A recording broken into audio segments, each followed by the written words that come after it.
So hello, I'm David Butler from BBC R&D, and myself and Ivan Hassan are going to give a kind of overview of the work we've been doing in the 5G records project on QoS on NPN and media production. First, I'd like to give a quick overview of QoS because it is kind of, you don't really need QoS if you've got lots of capacity, and if you haven't got enough capacity, then QoS works largely by either throwing away or buffering packets. So in a simple network, you've got a kind of a bit rate or your capacity, and then you've got some buffering, and that buffering allowed you to exceed the kind of like the guaranteed bit rate you have for a short period of time. But as that buffer fills up, if it exceeds the buffer capacity, then you have to drop packets. In a more sort of complicated system where we've got priority and weighted queues, we can have multiple buffers where they're all basically trying to send traffic over a certain amount of capacity, and they're kind of weighted in certain ways so that you can give more priority to one queue or multiple queues than other queues. And I'll say also in 3GP, it's slightly more complicated, as there is an extra kind of hierarchical mechanism that can be used there as well. But the sort of like the options you choose when you're selecting QoS kind of do affect things. So if you're looking at trying to achieve reliability, kind of the guaranteed bit rate, the use of FEC, a retransmission mechanism on the 5G network, all improve your reliability. But you can also affect your delay as well. So if you've got a large slot size or a large buffer size, then it takes longer to kind of fill those up, and that adds delay to your network. Similarly, your kind of slot schedule and also retransmissions and buffering can also add jitter to that network. And then we have bandwidth, which is largely determined by the kind of slot size and type that you have on your 5G network, the number of slots you've got, and the channel response itself. So moving on, another thing that kind of will affect QoS behavior is how we write packets to the UE or the UPF.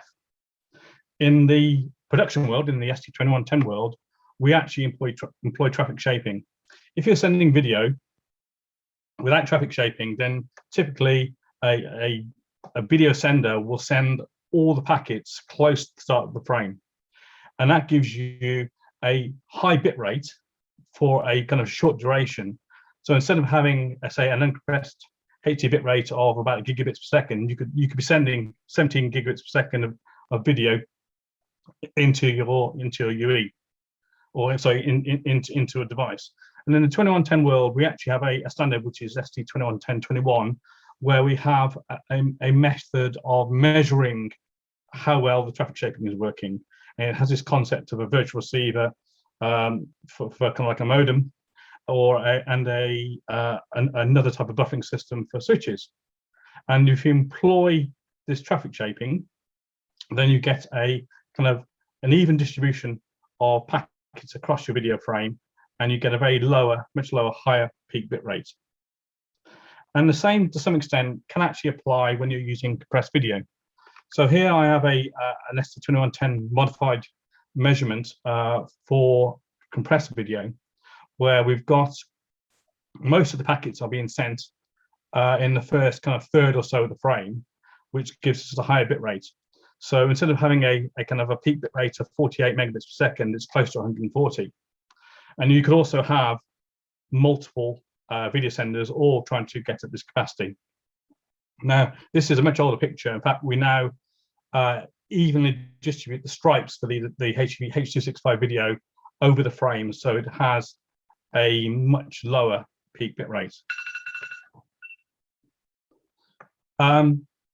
Just for context, this is actually a diagram, or slightly more complicated version of the diagram that Thorsten's already shown. So we're trying to convert compressed video in our 5G network to and from uncompressed video in our production network.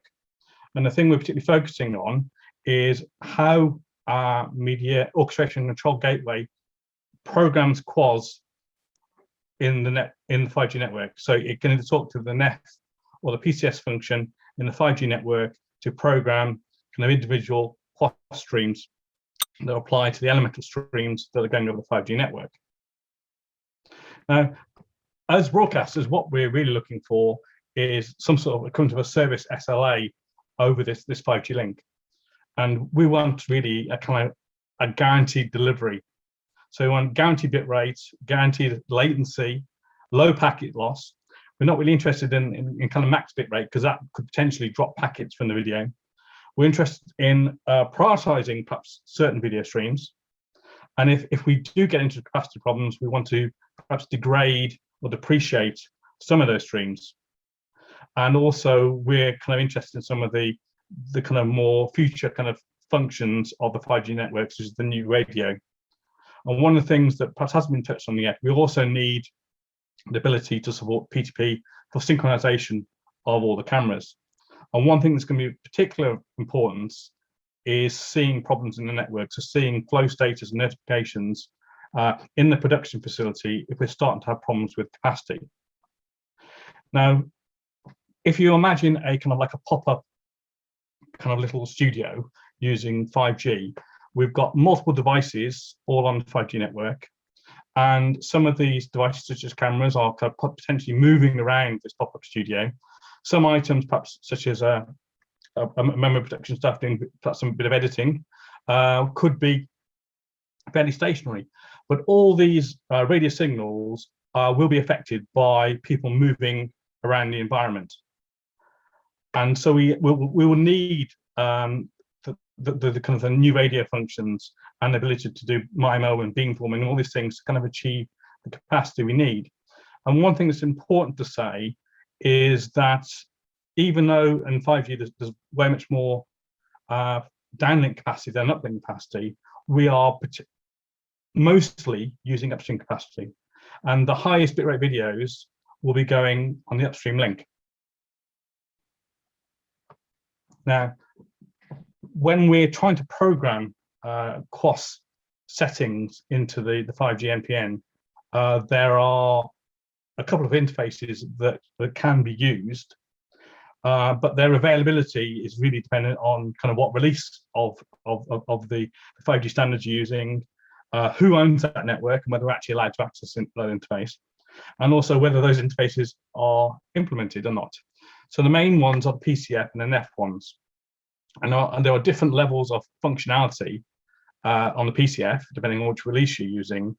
But if using the NEF, which is the simpler kind of interface, then we've only really got kind of maximum upstream bandwidth settings, some ratings, and some IDs associated with the streams. But what we really want is the flow status, the minimum desired bandwidth, the reservation priority, and the maximum kind of like packet loss settings and desired kind of max latency. So all those are the things that are far more important to us than basically setting a maximum uplink bandwidth.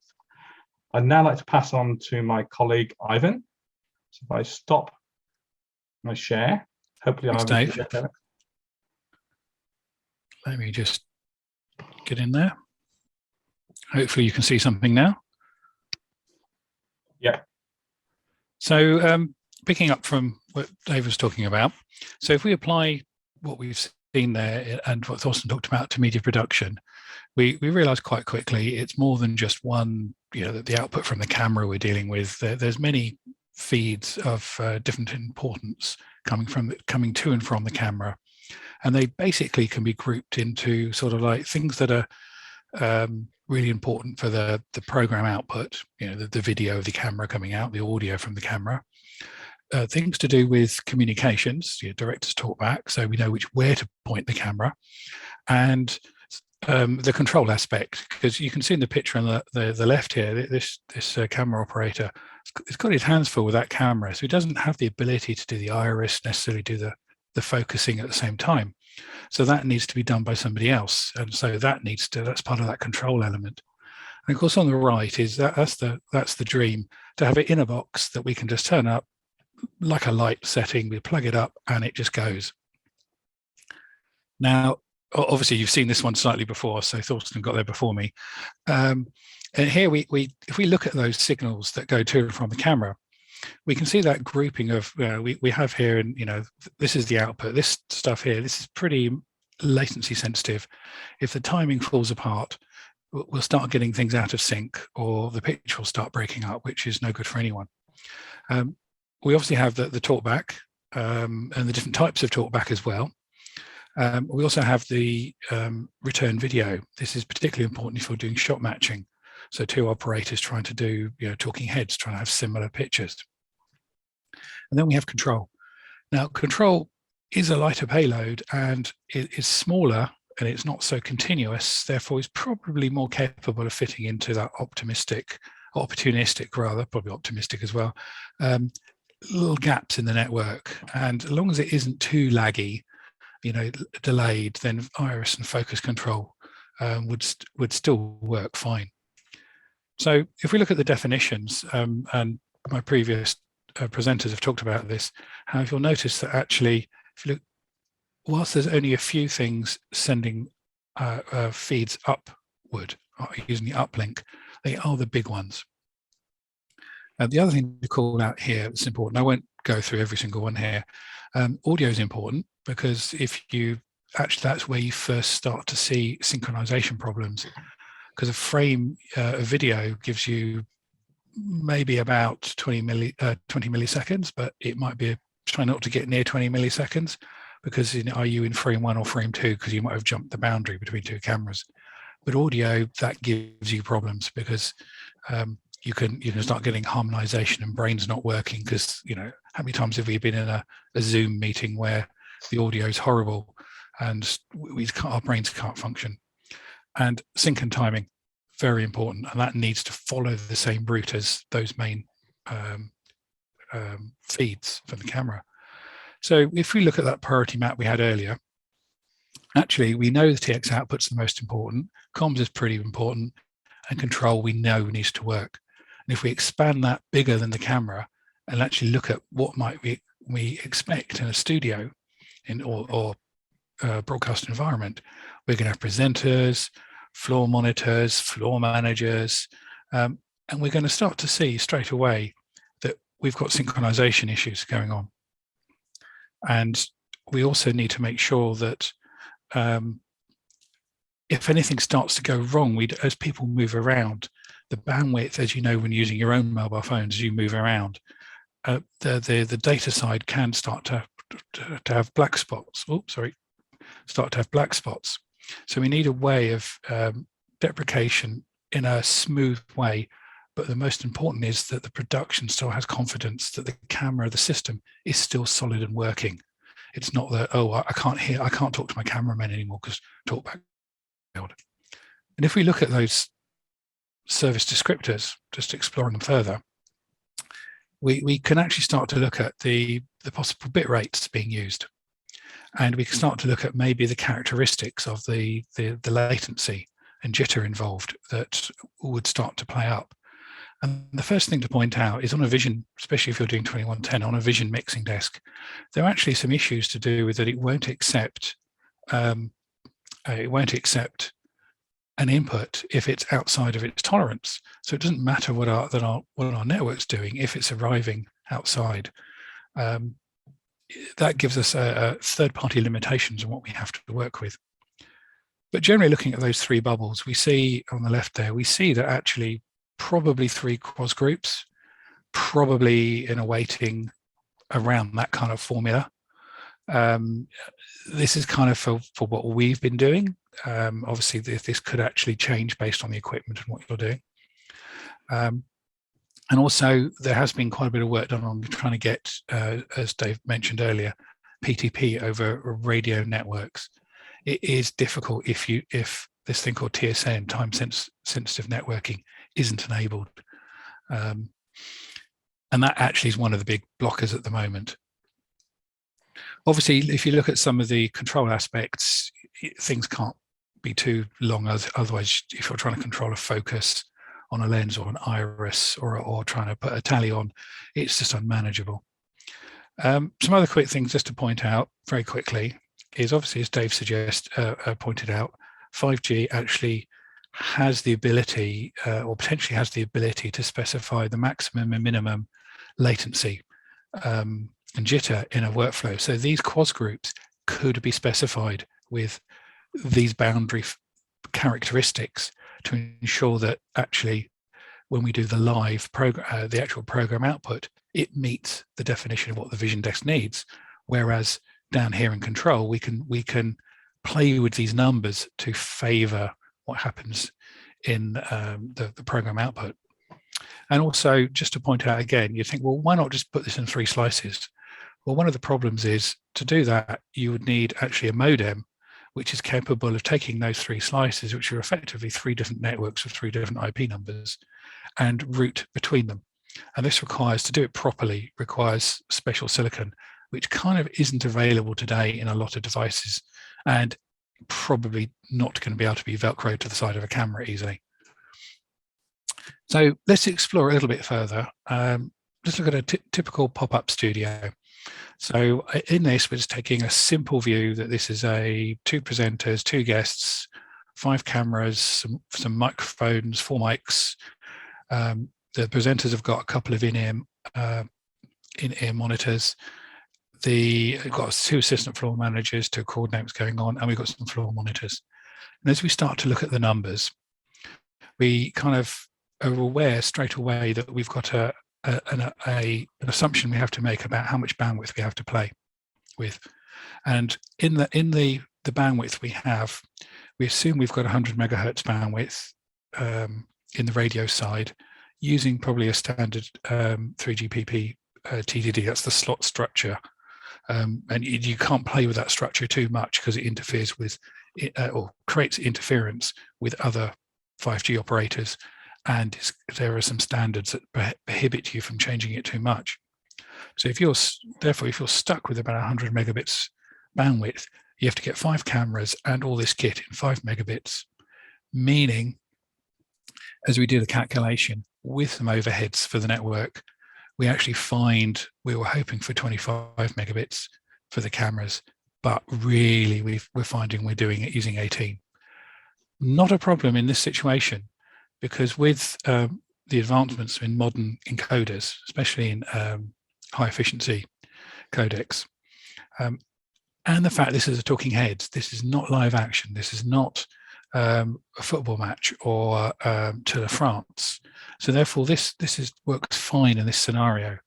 However, if we were trying to do Tour de France or a football match, this would be different, because we'd be able to leverage, for example, MIMO and other characteristics of the 5G new radio, which would then get round, because we're more geographically spaced out, we can use sectors in our base stations and therefore repeat the frequencies we're using without interference, and maybe even double or triple our bandwidths, or even more. So then it becomes far easier to operate. So really this is the worst case, because you can't make use of those, leverage those features. Again, notice up is very much heavier than down. So in summary, in a 5G network, as Dave said, we need guaranteed bit rate and prioritization of streams. We need to make sure the output we need gets there. We need some shaping to make it actually get rid of those peaks and get it to fit through the pipe we've got as best it can without any problems. We need to get in a position where we can leverage new radio. This is the MIMO, you know, the multi aerial aspect, and the beam forming. So when a camera moves, the base station and the camera can actually maintain a link as they move around without being omnidirectional. In the world of production, it's like using a shotgun mic, you know, to follow what's going on in the action. And we need seamless handover. There is this problem where if you go from one base station to another, even in your own 5G non-public network, there is this delay as things hand over, and that really mess up your video. PTP sync, again, still need time-sensitive networking to make it work really. We need to see what's going on in this network. We need to have notifications. We need to know if it's starting to go wrong. We need to be able to program it for our specific needs, whether it be the talking heads or the Tour de France or the football. We need to be able to make changes to it. And lastly, in the production environment, how should the production staff have to deal with 5G operational issues? Kind of our assumption is, but this could be very wrong, it should be automated as far as possible, just to take them away from that overhead of, while they're trying to do the program, what is the system doing as well? They don't need that taking up their brain power. And of course, in reduced bit rate situations, in which order should flows deprecate, and by how much? Could we start to squeeze the bandwidth in various areas to maintain the program? And how do we make that work with the pieces of broadcast equipment we have? Because there's going to need to be some kind of control there. A number of interesting questions. Any thoughts, questions? I'll stop sharing for the moment.